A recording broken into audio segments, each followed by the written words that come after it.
Disclaimer. इस video में प्रस्तुत जानकारी पौराणिक कथाओं, धार्मिक मान्यताओं और जनश्रुतियों पर आधारित है। उद्देश्य केवल धार्मिक और सांस्कृतिक जानकारी साझा करना है। कृपया इसे किसी प्रकार के अंधविश्वास या व्यक्तिगत आस्था पर ठेस पहुंचाने के रूप में न लें। दर्शकों से निवेदन है कि इसे श्रद्धा और जानकारी के रूप में देखें। धन्यवाद। क्या आप जानते हैं कि नवरात्रि के पहले दिन माता दुर्गा का पूजन मां शैलपुत्री के रूप में किया जाता है?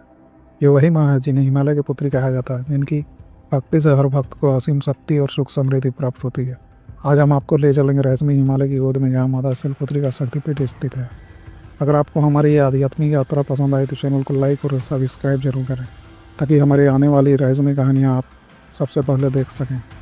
शैलपुत्री कौन है? माँ शैलपुत्री नवदुर्गा का पहला रूप मानी जाती है। शैल का अर्थ है पर्वत और पुत्री का अर्थ है बेटी, यानी वे पर्वतराज हिमालय की पुत्री है। इन्हें ही माँ पार्वती और माँ सती का अवतार भी कहा जाता है।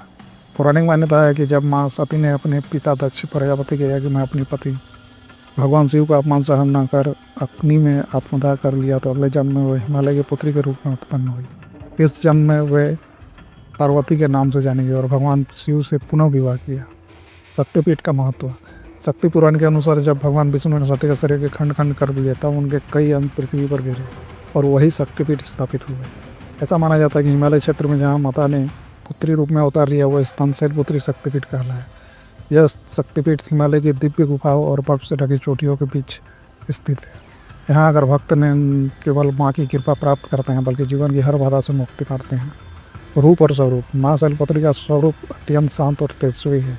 उनके एक हाथ में त्रिशूल और दूसरे हाथ में कमल होता है। वे नंदी बैल पर सवार होकर रहती है। उनके मस्तक पर अर्धचंद्र सुशोभित रहता है। ये रूप साधना और वैराग्य का प्रतीक है। पूजन और साधना। नवरात्रि के पहले दिन माँ शैलपुत्री की पूजा का विशेष महत्व है। मान्यता है कि जो भक्त इस दिन श्रद्धापूर्वक उनकी पूजा करता है, उसे मूलाधार चक्र की शुद्धि प्राप्त होती है, यानी जीवन में स्थिरता, धैर्य और आत्मबल का संचार होता है। भक्त प्रातःकाल स्नान कर लाल वस्त्र धारण करते हैं और माँ को लाल फूल, धूप, दीप और घी का दीप अर्पित करते हैं। ध्यान करते समय ओम देवी शैलपुत्री नमः मंत्र का जाप करने से मनोकामनाएं पूर्ण होती है। कथा और महिमा। पुरानी कथाओं के अनुसार माता शैलपुत्री ने भगवान शिव को पति रूप में पाने के लिए कठोर तपस्या की थी। हजारों वर्षों तक हिमालय की बर्फीली गुफाओं में रहकर उन्होंने ध्यान किया। उनके इस अद्भुत साधना से प्रसन्न होकर भगवान शिव ने उन्हें पत्नी रूप में स्वीकार किया।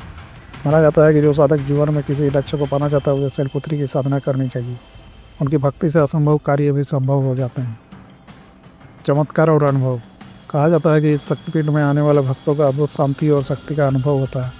कई श्रद्धालु बताते हैं कि माँ के दर्शन मात्र से मन के सारे दुख और कष्ट दूर हो जाते हैं। यहाँ का पवित्र हवा, हिमालय की बर्फीली ठंडी हवाएं और मंदिर की घंटियों की ध्वनि भक्तों को अलौकिक ऊर्जा से भर देती है।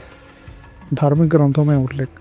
देवी भागवत और मार्कंडेय पुराण में माँ शैलपुत्री के महिमा का विस्तार से वर्णन मिलता है। इन ग्रंथों में कहा गया है कि माता की भक्ति से साधक को न केवल सांसारिक सुख मिलता है, बल्कि मोक्ष की प्राप्ति भी होती है। निष्कर्ष। माँ शैलपुत्री शक्ति और साधना की अधिराष्ट्रीय देवी है। हिमालय की इस पावन भूमि में स्थित शक्तिपीठ आज भी लाखों लोगों की आस्था का केंद्र है। जो भी यहाँ आकर सच्चे मन से माँ को याद करता है, उसकी हर मनोकामना पूरी होती है। अगर आपको ये रहस्यमय यात्रा पसंद आई हो तो वीडियो को लाइक करें और चैनल को सब्सक्राइब करें और घंटी का बटन दबाएं, ताकि माँ शैलपुत्री की कृपा हमेशा आप पर बनी रहे।